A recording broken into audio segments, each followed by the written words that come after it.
Pues vamos a orar.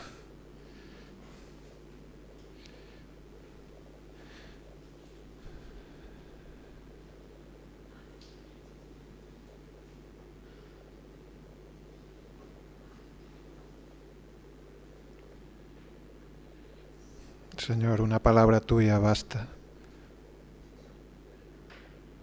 Solo con una palabra nuestra alma es sanada, salvada. Señor, tu palabra sustenta la creación entera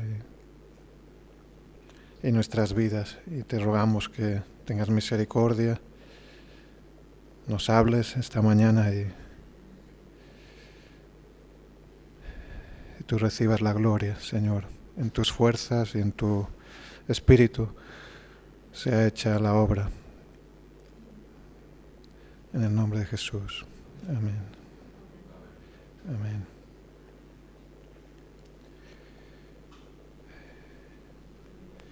Pues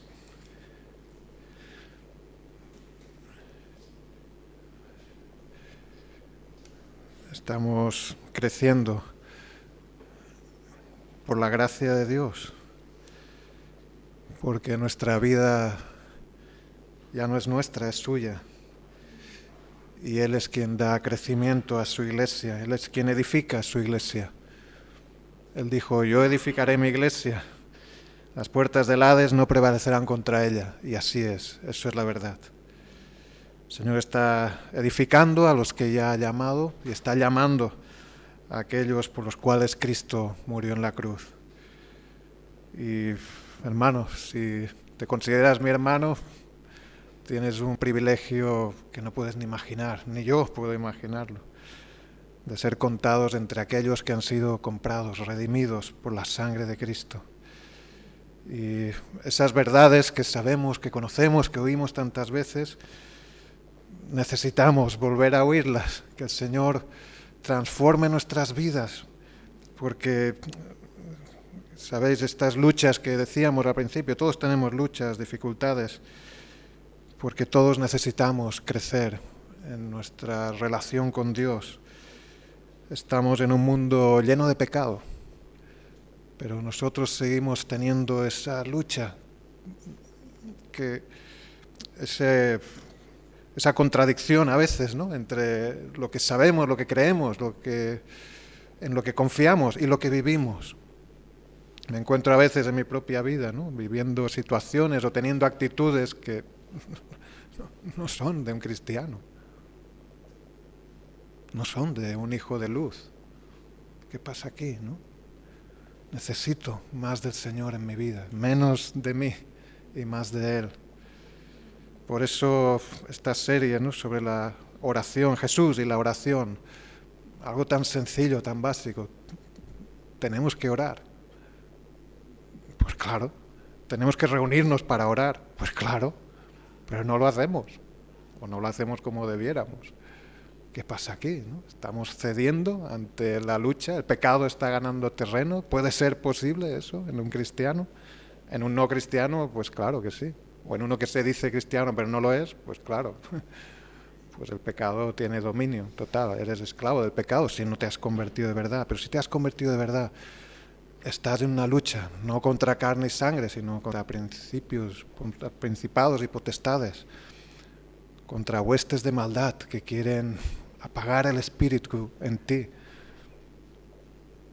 Entonces necesitamos crecer en nuestra vida de oración, seguro. Porque nuestra vida de oración es nuestra vida, en realidad. Nuestra vida como hijos de Dios, hijas de Dios, está relacionada con nuestra oración, con nuestra relación con Dios. Nuestro mejor, mayor ejemplo es Jesucristo, por supuesto. Pero no solo es nuestro ejemplo, es nuestra motivación. El ejemplo que nos da en su vida, aquí en la tierra, Dios hecho hombre, nos debe motivar y transformar. Debemos mirar a Cristo, cómo hacía, qué decía, cómo vivía, cómo vivió, cómo caminó, cómo se confrontó con las situaciones. Y eso nos debe motivar y animar al punto de transformarnos. Tú no puedes cambiar a nadie, ¿o sí? ¿Lo has intentado? seguro, bueno, supongo, si estás casado lo has intentado. Y si no, pues seguramente también. No puedes. Pero Dios sí puede cambiarte a ti primero. Dios tiene que cambiarme a mí. Necesito que Dios me cambie y me transforme. ¿Y cómo lo hará? Pues a semejanza de Cristo. Él quiere transformarnos para que seamos más como Él, como Cristo. Y es al mirarle a Él como somos transformados, como dice Pablo, ¿no? Aunque vemos a través de como un espejo oscuro, pero algo vemos de la gloria de Dios. Y eso es lo que nos transforma, nos hace crecer, para que lleguemos a disfrutar de la comunión que tenemos con Dios, lo más precioso en tu vida. ¿Qué es lo más precioso en tu vida? ¿Es tu relación con Dios? Pues si es así, estás dispuesto a darlo todo, todo, todo. Si es la perla de gran precio, si es el tesoro escondido, lo vendes todo, lo dejas todo por Él. Dejas lo que sea, porque Él es lo más precioso, Él vale todo. De hecho, ese es el requisito de un cristiano. Niéguese a sí mismo, tome su cruz, sígame. O sea, dejas tanto todo que te dejas a ti mismo, te niegas a ti mismo incluso. Pero eso llega a ser un deleite, un gozo, una bendición para tu alma. Y la oración tiene que llegar a ser no solo un deber y una disciplina, que lo es. Sabes que tienes que orar, debes orar. Orad sin cesar, es una orden, un imperativo. Pero no solo eso, sino también un deleite, un deseo de nuestro corazón. Y hemos visto algunos pasajes hasta ahora donde nos muestran cómo Jesús no solo oraba mucho, que sí, sino que su vida era una vida de oración. Y porque reflejaba su perfecta relación con el Padre, se reflejaba en su manera de orar, en su oración. No solo su relación con el Padre, su relación con sus discípulos también se reflejaba en su manera de orar, en los momentos en los que oraba, en la forma en que oraba. Y hoy vamos a ver un pasaje cortito donde podemos leer una oración concreta, algo que vemos que Jesús oró y dijo algo. Una oración muy breve, como la mayoría, no todas, hay alguna un poco más larga, pero muchas son muy breves. Una oración de alabanza, que el Señor nos muestre su gloria por medio de su palabra. Es un pasaje que encontramos en Mateo y en Lucas, y lo vamos a leer en Lucas 10, 21.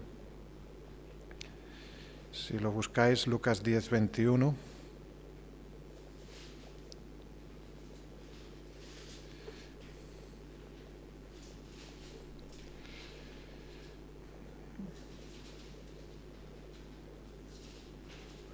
Para mí es una de las oraciones más fantásticas del Señor.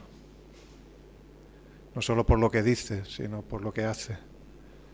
Dice Lucas 10, 21, en aquella misma hora Jesús se regocijó en el Espíritu y dijo, yo te alabo, oh Padre, Señor del cielo y de la tierra, porque escondiste estas cosas de los sabios y entendidos y las has revelado a los niños. Sí, Padre, porque así te agradó.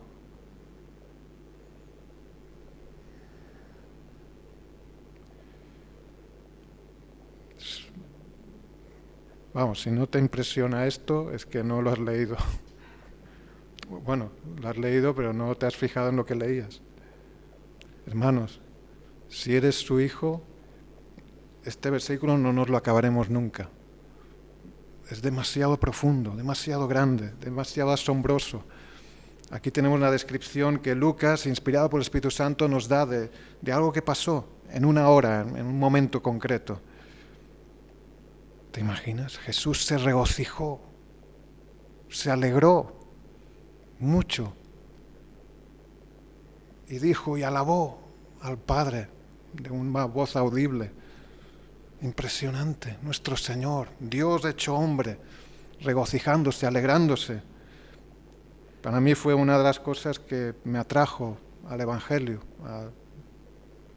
al Señor.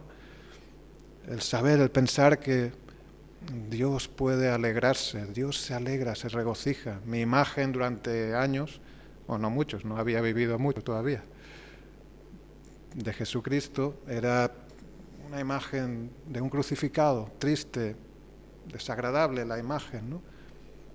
algo muy serio, muy solemne, muerte, sufrimiento, que sí lo hubo, pero nuestro Señor resucitó. Él pasó la muerte por el gozo puesto delante de Él. Nuestro Señor Jesucristo sí se regocijaba y alababa al Padre, no por cualquier cosa, pero el Señor se regocijó en el Espíritu aquí. Y durante tiempo yo buscaba en la palabra, Jesús se reía, Señor. Tendría que ser impresionante, ¿no? Para sus discípulos, que yo creo que sí. Se reiría de una manera santa, perfecta, ¿no? Nosotros a veces nos podemos reír burlonamente, Él nunca haría eso. Él se reiría con una alegría que para mí que quebrantaría, yo me pondría a llorar si lo viese reír, seguro. Porque la sonrisa de Dios es reír, un gozo santo, perfecto, que a nosotros, pobres pecadores, nos tiene que quebrantar. También hace reír. Llegará un día que nos reiremos. Nuestro llanto, nuestras lágrimas se convertirán en gozo eterno. Él enjugará nuestras lágrimas. O sea que habrá un momento que sí, que empezaremos llorando, porque Él nos tendrá que enjugar, pero Él lo hará.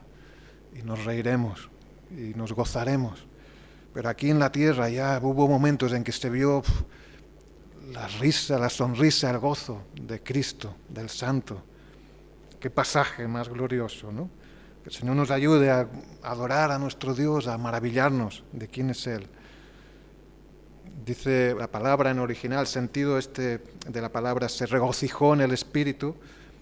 Se ve que el sentido literal de la expresión es saltar de gozo. No que lo hicieran, a lo mejor sí, no lo dice, ¿no? No tiene por qué, ¿no? Pero que la expresión significa una alegría tal que saltas. ¿Te ha pasado alguna vez de saltar? ¡Yupi! De saltar de gozo, cuando gana tu equipo la liga. Bueno, algunos lo hacen, ¿no? Saltan, pero qué gozo más pobre, ¿no? El Señor se regocijó, se alegró mucho, se llenó de alegría, se regocijó grandemente, dicen otras traducciones. Glorioso, impresionante. Jesús experimentó sin pecado emociones como las que nosotros podemos experimentar. Tristeza, angustia. Él se angustió, sí, se angustió hasta la muerte, dijo.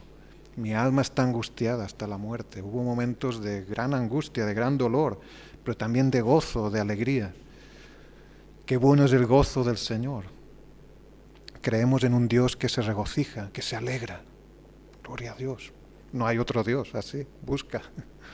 No hay. Nuestro Dios se regocija, se alegra. ¿Cómo debió afectar a sus discípulos, ¿no? La alegría, el regocijo de Jesús en ese momento. Quizá claro, Lucas lo escribió porque el Espíritu Santo le inspiró, pero Mateo, que también escribió, él no menciona ese aspecto, ¿no? Pero él lo escribió y él recordaría, él estuvo allí. Y, qué momento, cuando él se alegró y alabó al Padre. Hermanos, nuestro gozo debe estar en el suyo. Él oró para que mi gozo, Padre, que mi gozo sea cumplido en ellos. Imagínate, nuestro gozo debe estar en el suyo. Cuando alguien que amamos se alegra por algo bueno, también nos alegramos, ¿no? Sí, pues claro, por él y porque vemos a alguien alegre, pues yo también me alegro. A mí no me pasa nada, pero a él sí, le ha ido bien y me alegro con él. ¿Cuánto más debemos alegrarnos con el gozo del Señor? Si Dios se alegra por algo, yo quiero alegrarme por lo que Dios se alegre. Si Dios se entristece por algo, quiero entristecerme por eso también, por el pecado. Claro, a veces puedes ver a alguien que amas, que se alegra por algo, que tú sabes que bueno, se está alegrando, pero no se está dando cuenta de algo. Que esto no es tan bueno a lo mejor, ¿no? Se alegra por cosas que no le van a hacer bien. Pero con Dios no va a pasar eso. Dios se alegra por lo santo, lo justo, lo perfecto. Su gozo es perfecto. Y veremos un poco más del detalle, ¿no? de qué es lo que está alegrando a Jesús en este momento. Pero sí que está claro que tiene que ver, por lo que Él hace, con algo que el Padre hace. Jesús aquí se está alegrando por algo que el Padre hace y que al Padre le agrada. Sí, Padre, porque a ti te agradó. y Él se alegra en eso. Todo lo que el Padre hace es perfecto y motivo de nuestra admiración y agradecimiento y gozo. Que Dios nos ayude a ver y apreciar quién es Él. Que todo lo que hace Dios es perfecto y es motivo de gozo, de alegría, de agradecimiento. Todas sus obras son buenas, todas sus obras son buenas. ¿Y cómo vamos a verlo? ¿Cómo vamos a apreciar eso? Es una obra del Espíritu Santo en nosotros. Dice el texto que el gozo de Cristo, de Jesús, fue en el Espíritu. Fue en el Espíritu. Nuestro gozo en Dios debe ser en el Espíritu. El Espíritu Santo nos guiará a gozarnos, a alegrarnos por aquello que Dios se alegra y se goza. Jesús, como hombre, estaba lleno del Espíritu Santo. Lleno del Espíritu Santo. Jesús era Dios, pero también era hombre.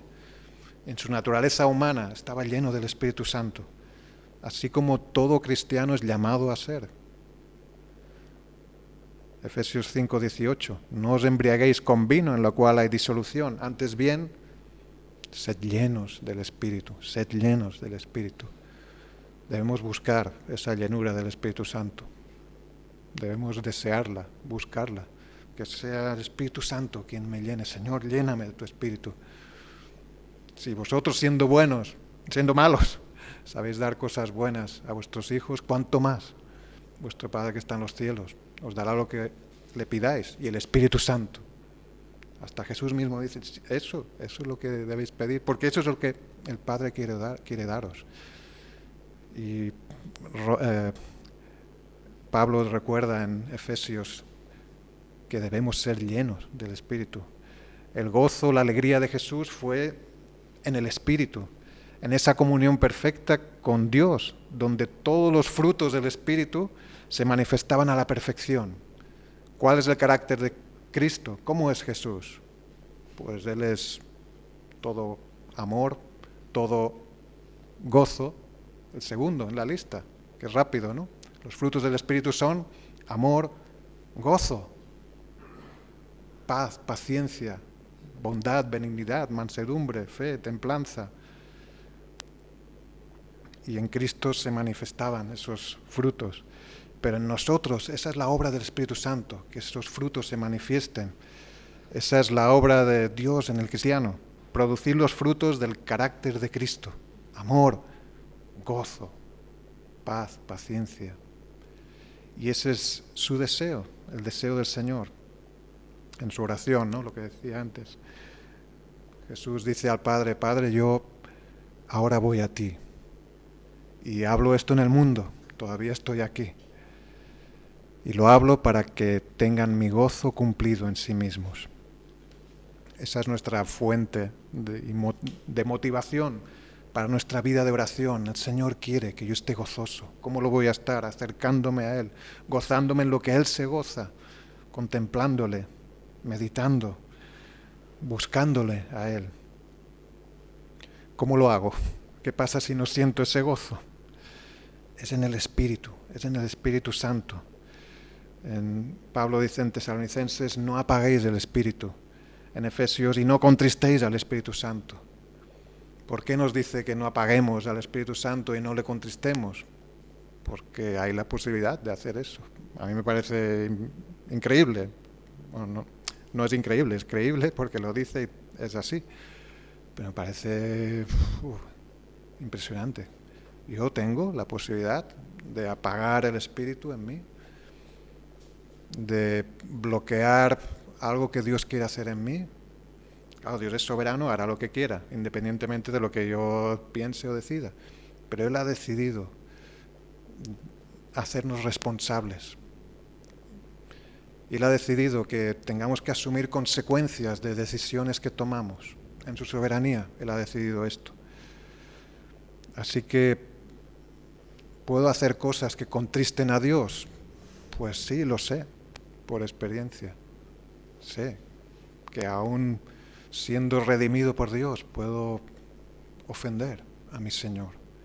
Y eso contrista al Espíritu, puede apagarlo. Puede hacer que esos frutos no se manifiesten como debieran. Por eso el Señor dice, no contriste al Espíritu, no lo apagues. Antes bien, sed lleno del Espíritu Santo. Así que, ¿qué tengo que hacer? Pues apartarme del pecado.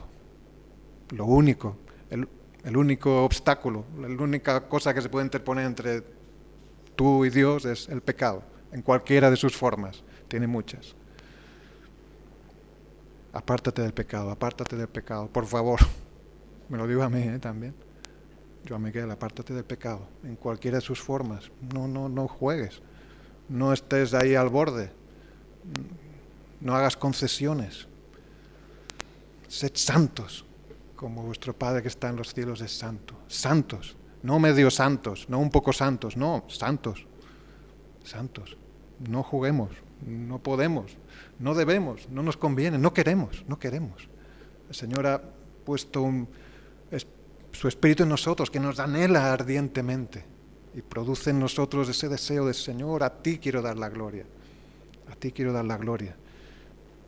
Claro, pero luego hay la lucha y a veces cedemos. Pues no voy a ceder, Señor, por tu Espíritu. Dame fuerzas. Tengo que arrepentirme, tengo que humillarme ante Dios, pedirle perdón, resolver, entregarlo todo al Salvador de mi alma. Entonces hallaremos descanso y paz. No podemos escoger, debemos escoger, quiero decir, no podemos quedarnos con las dos cosas, no puedo servir a dos señores, no puedo servir a Dios y a las riquezas, a Dios y a mí, no, o sirves a Dios o no le sirves. Full stop, como dicen los ingleses, ¿no? Punto y aparte, o punto final. Pero cuando escoges la buena parte, como María, ¿no? Estar a los pies de Cristo. También hay momento de trabajar y preparar la comida y la mesa, pero ese momento a los pies de Cristo tiene que estar en lo primero. Eso produce gozo verdadero. Y es un gozo que no es pasivo. Bueno, qué bien, ¿no? No, es un gozo que responde, que te mueve. En Cristo le movió inmediatamente a alabar al Padre. Él se regocijó en el Espíritu, pero no se quedó ahí, sino que alabó al Padre. Esa alegría, ese gozo que Jesús sintió, experimentó en ese momento, le llevó inmediatamente a orar. ¿Qué hizo? Él sintió un gozo. Uy, ¿y qué hace? Ora. Y lo hace, parece en voz alta. Y todos oyen. Le lleva a dirigirse al Padre en una oración de alabanza, en una actitud de perfecta adoración. Yo te alabo, dice, oh Padre, Señor del cielo y la tierra. Esas son sus palabras. Yo te alabo, oh Padre, Señor del cielo y la tierra. Estas son sus palabras audibles, que salen de un corazón gozoso, alabando al Padre y reconociéndolo como Señor de todo. Señor del cielo y la tierra, te alabo. Padre nuestro que estás en los cielos, santificado sea tu nombre. Así nos enseñó a orar Él. Venga tu reino, empezando con alabanza y reconocimiento de quién es Dios. Yo te alabo, Padre, Señor del cielo y la tierra. Te alabo, porque tú eres Señor del cielo y la tierra. La oración de alabanza es siempre conforme a la voluntad de Dios. Qué bueno. Yo quiero orar conforme a tu voluntad, Señor. No permitas que ore cosas que no sean tu voluntad, porque perderé el tiempo. Guíame. Pues alábalo. Ese es un tipo de oración en la que no te vas a equivocar. Alaba a Dios y estaremos orando justo lo que debemos orar. Reconocer su grandeza, su poder, su autoridad. Estarás haciendo una oración, claro, perfecta es mucho decir, pero alineada con la voluntad de Dios. Alabarle a Él. Tantos salmos, ¿no? Son eso, oraciones de alabanza. No todos, pero hay otros tipos de salmos porque corresponden a otros tipos de oraciones. Pero muchos son salmos de alabanza, oraciones de alabanza. Y no solo en momentos de regocijo y alegría, que también, sí, claro que los hay. Pero también en momentos todo lo contrario. ¿Por qué te abates, alma mía, dentro de mí? No estoy regocijándome. Pero espera, porque aún he de alabar a Dios, aún he de alabarle.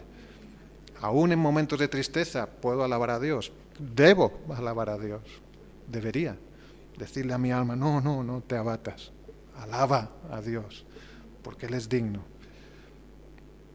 Así que si hallas regocijo, alegría en Dios, si conoces o aprendes o te das cuenta o ves algo digno de alabanza en Dios, alábale, díselo, alábale. Esa fue una de mis preguntas al principio, ¿no? Hace muchos años.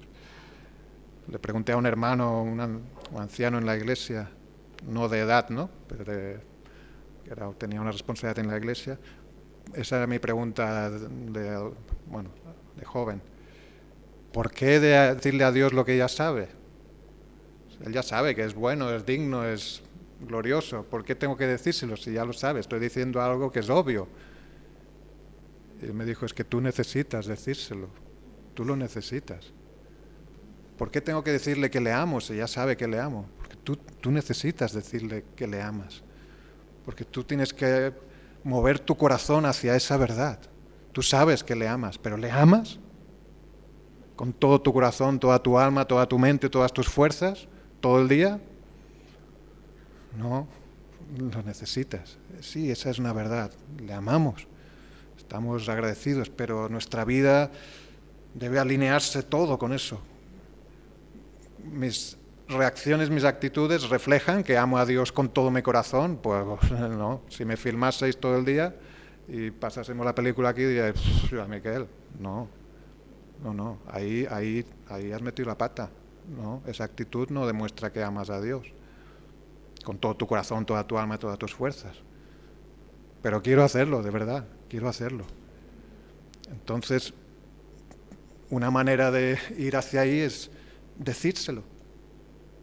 No porque el decir, lo que dicen algunos, ¿no? La palabra tiene poder, lo que tú digas se convertirá en verdad. No es por ahí.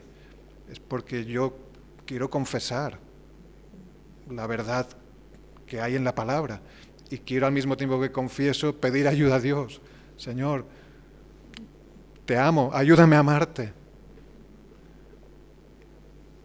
Como los discípulos dijeron, Señor, sí, tenemos fe, pero ayuda a nuestra incredulidad. Haznos fuertes en la fe, Señor. Sí, creemos en ti, pero necesitamos que nos fortalezcas.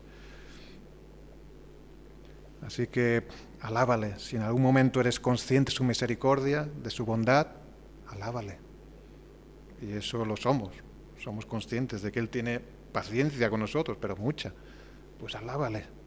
Si pasas por pruebas, pero sabes que Él sigue siendo fiel y que está usando esas pruebas para el bien de tu alma, pues alábale. Si puedes respirar, alábale.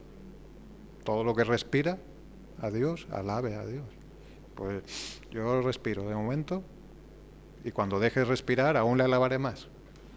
Gloria a Dios. O sea que, pero de mientras, le alabo. Entonces Jesús, lleno de alegría en el Espíritu, respondió en alabanza al Padre. ¿Y cuál era el motivo concreto? Vamos a verlo un poco porque esto también es muy profundo, ¿no? Pero Jesús dice, yo te alabo, oh Padre, Señor del cielo y la tierra, porque escondiste estas cosas de los sabios y entendidos. Porque escondiste estas cosas de los sabios y entendidos y las has revelado a los niños. Sí, Padre, porque así te agradó. Es curioso, puede ser difícil de entender eso. En este contexto, este pasaje, esto estamos en Lucas 10:21 y el pasaje paralelo en Mateo es Mateo 11:25. Y cambia un poco. Los evangelios no siempre están escritos en orden cronológico, ¿vale? Lo digo por si alguno hacéis un estudio, puede que haya cosas que no os cuadren mucho. Porque nosotros pensamos, bueno, esto está escrito en orden, más o menos. Sí, la crucifixión está hacia el final, la resurrección está al final. Al principio, en algunos de los evangelios vemos el nacimiento de Jesús, incluso hechos que ocurrieron antes, pero no todos los pasajes están perfectamente en orden cronológico. ¿Por qué? Porque no era la intención. La intención del Espíritu Santo, a través de los autores que Él inspiró, era que sepamos que Jesucristo es el Hijo de Dios y creyendo en Él tengamos vida eterna. La intención no es dar un relato histórico simplemente, que lo es, aquí hay historia, pero la intención principal es transformar vidas y presentar hechos que nos muestran que Jesucristo es el que Dios envió para salvarnos. Él es el único Salvador. Entonces, los autores, inspirados por el Espíritu Santo, no dan tanta importancia a que todo esté perfectamente ordenado, sino que las cosas que se dicen puedan ser usadas por Dios de tal manera que transformen nuestra vida. Y a veces se juntan pasajes con ideas que tienen esa intención de mostrarnos la verdad de quién es Cristo, más que de mostrarnos cómo pasaron las cosas una después de la otra, aunque más o menos sí que hay una relación, ¿no?, en el tiempo, pero no todo. Por eso digo que si miramos este pasaje donde está colocado en Lucas y en Mateo, veremos que el contexto cambia un poco. Los pasajes que hay antes y después cambian un poco. Parece que el más cronológico, por orden de acontecimientos, es Lucas en este caso. Y el contexto en Lucas, de cuando Jesús hace esta oración, es un momento, un tiempo, unos días en que Jesús envió a 70 de sus discípulos, 70, no 12, 70. Aquí ya era un periodo más avanzado de su ministerio, o sea, de los 3 años más o menos que estuvo predicando públicamente. Esto sería ya en un periodo avanzado, donde ya había discípulos que les seguían, había gente que seguía a Cristo, que habían aceptado, le habían reconocido como que venía de parte de Dios, y Él envía a 70 de 2 en 2, algunos dicen 72. Pero bueno, aquí en Lucas dice 70, si veis el versículo 1 del capítulo 10, dice: después de estas cosas designó el Señor también a otros 70, a quienes envió de 2 en 2 delante de Él a toda ciudad y lugar a donde Él había de ir. O sea, envía a estos 70 personas, discípulos, de 2 en 2, a pueblos, ciudades, lugares donde Él iba a ir después. Él ya tenía su estrategia, por decirlo así, de ir a los lugares donde el Espíritu le guiaría, donde Él sabía que tenía que ir para buscar las ovejas perdidas de Israel, como Él dijo, ¿no? Entonces, ese es el contexto de lo que está pasando en ese momento. Y Él había dado instrucciones pues sencillas a estos 70 discípulos. Eran sencillas, pero eran todo un desafío, ¿no? Lo que tenían que hacer era entrar en las casas donde les recibieran, en los diferentes pueblos y ciudades, diciendo: paz sea esta casa, ¿no? Esto, si lo leyésemos, el capítulo 10, veríamos esto, ¿no? Lo resumo un poco. Es decir, trayendo pues bendición y a la casa donde entraban, la misma que habían recibido de parte del Señor. Después les dijo Jesús que también tenían que sanar a los enfermos. Si hay enfermos, los sanáis. Yo os doy poder para eso. Y luego tenían que decirles, el mensaje era: se ha acercado a vosotros el reino de Dios. Ese era el mensaje que predicó Juan Bautista, que predicó Jesús y los discípulos, para preparar los corazones de aquellos que Dios estaba llamando. El reino de Dios se ha acercado, arrepentíos. Y eso era para que ellos fueran a sus sitios y luego Jesús iría. El rey del reino iría.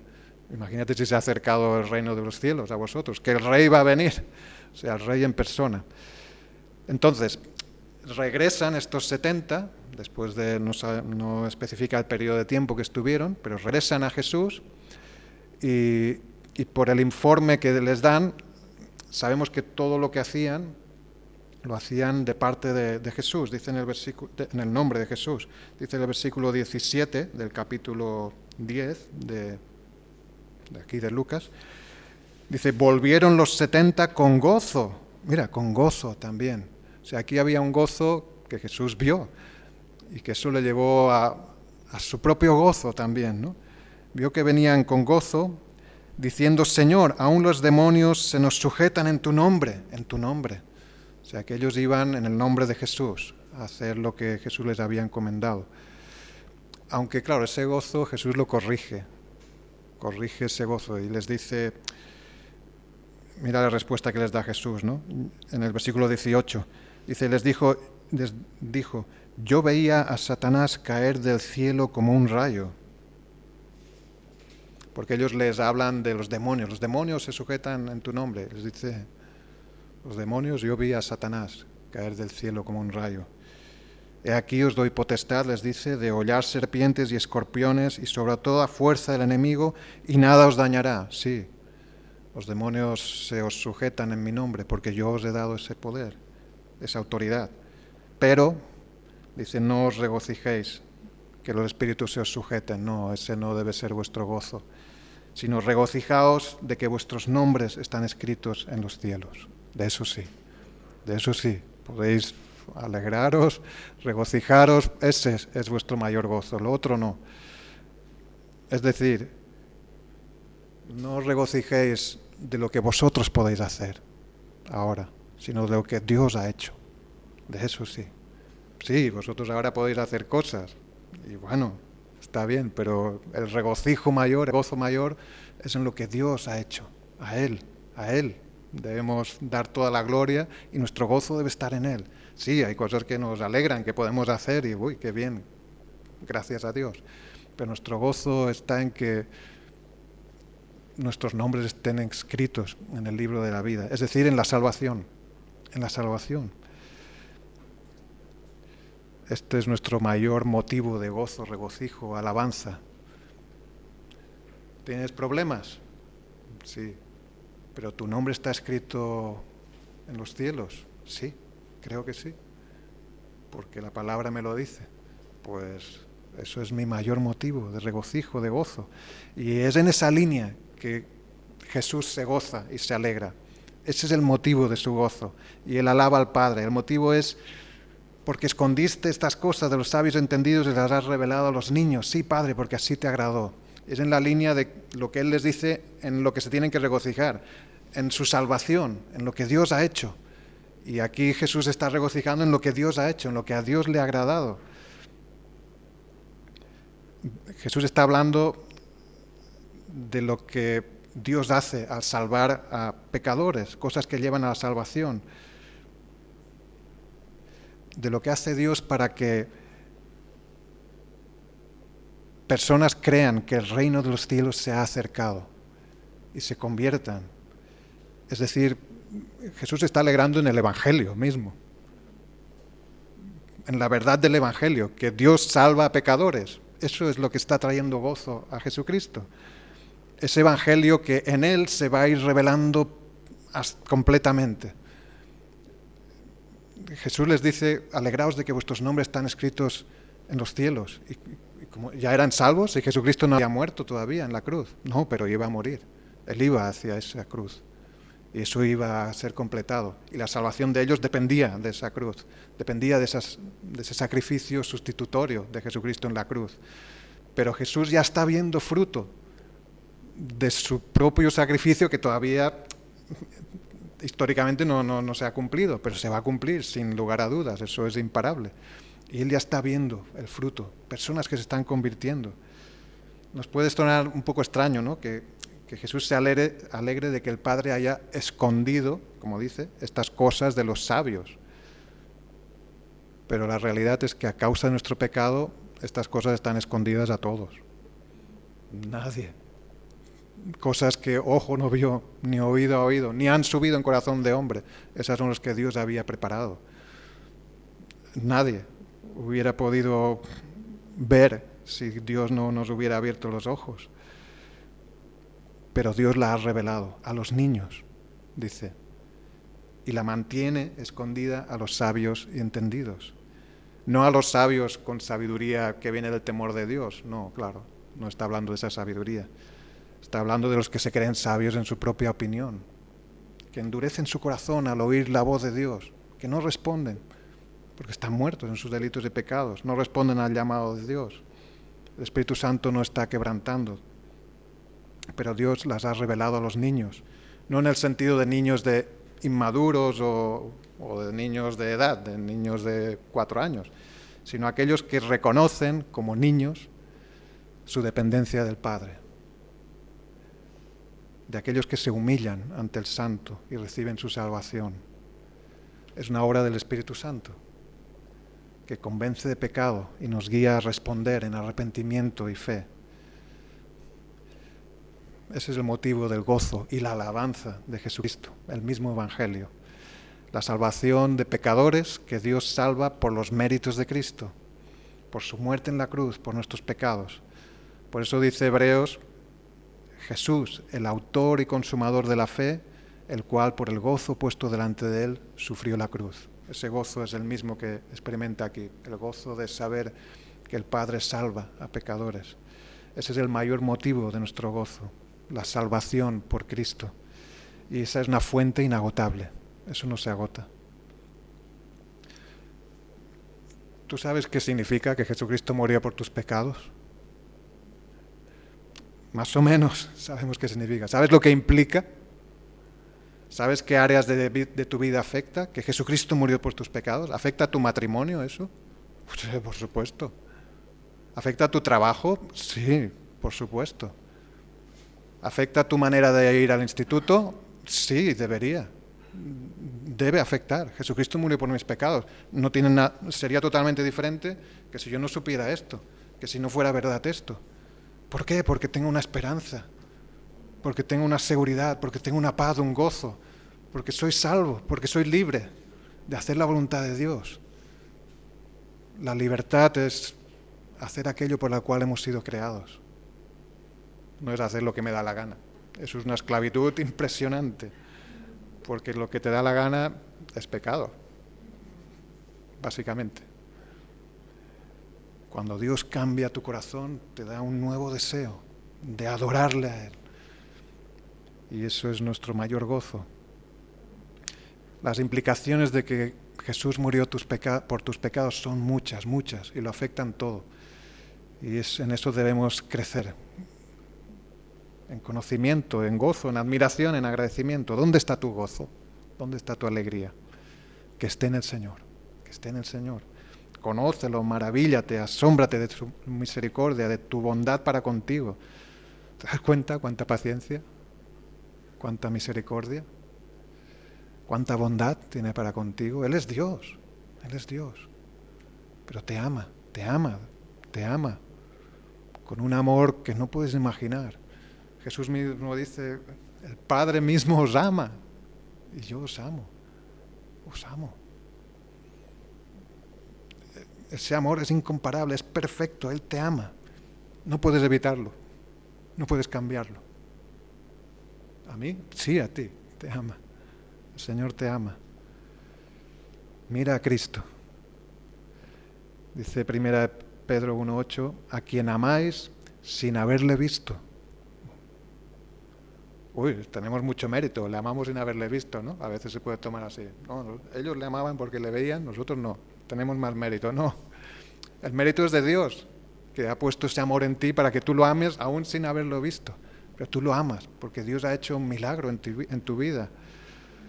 En quien creyendo, aunque ahora no lo veáis, dice Pedro, os alegráis en Él, con gozo inefable y glorioso.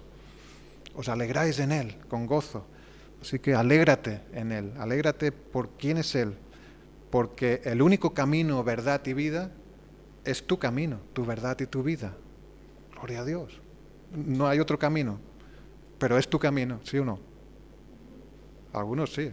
Bueno, los demás que no decís nada es que bueno, no sé, cada uno. Pero ¿cuál es mi camino? ¿Cuál es mi vida? Es Cristo.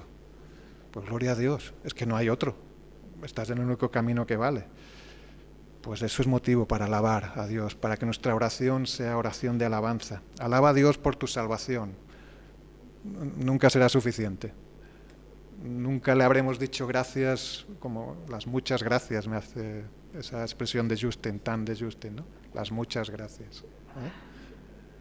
Muchas gracias, muchas gracias. Que no es suficiente, ¿no? Pero bueno, como mínimo, darle gracias, alabarle. Da gracias por Cristo, da gracias por Cristo. Cuando ores, alábale. Cuando te cueste orar, dale gracias. Y santifica su nombre con alabanza. Padre, me cuesta orar, pero te alabo. Ayúdame. Ten misericordia de mí. Ni siquiera eso puedo hacer sin tus fuerzas, sin tu ayuda. Y quería terminar con, si queréis buscar Hebreos 12:1, con este versículo que hemos leído una parte. Leeremos los dos primeros versículos. Hebreos 12:1.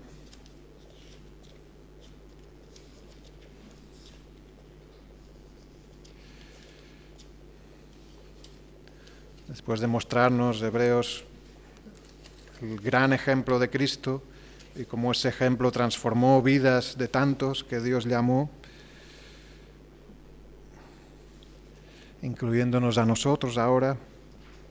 Dice, por tanto, nosotros también, teniendo en derredor nuestro tan grande nube de testigos, ¿qué vamos a hacer?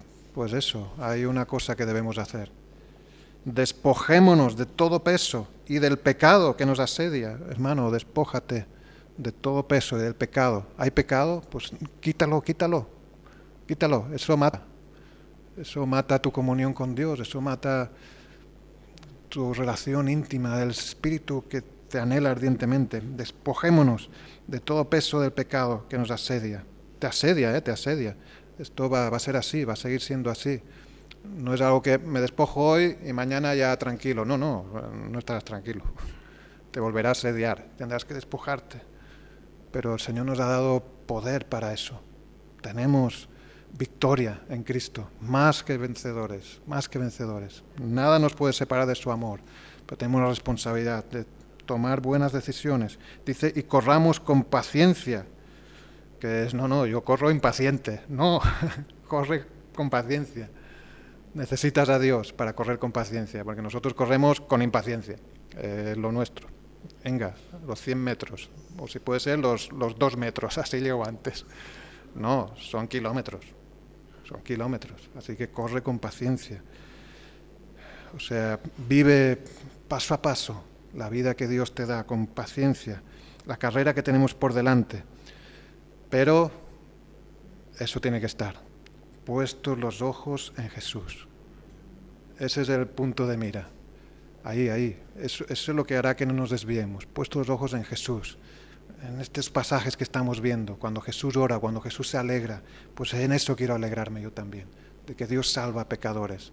De que Dios no rechaza al que viene humildemente ante Él y lo recibe y lo salva. En Jesús, el autor y consumador de la fe, el cual, por el gozo puesto delante de Él, sufrió la cruz, menospreciando el oprobio, y se sentó a la diestra del trono de Dios. Amén. Gloria a Dios. Sí, Él lo hizo. Él llegó hasta el final.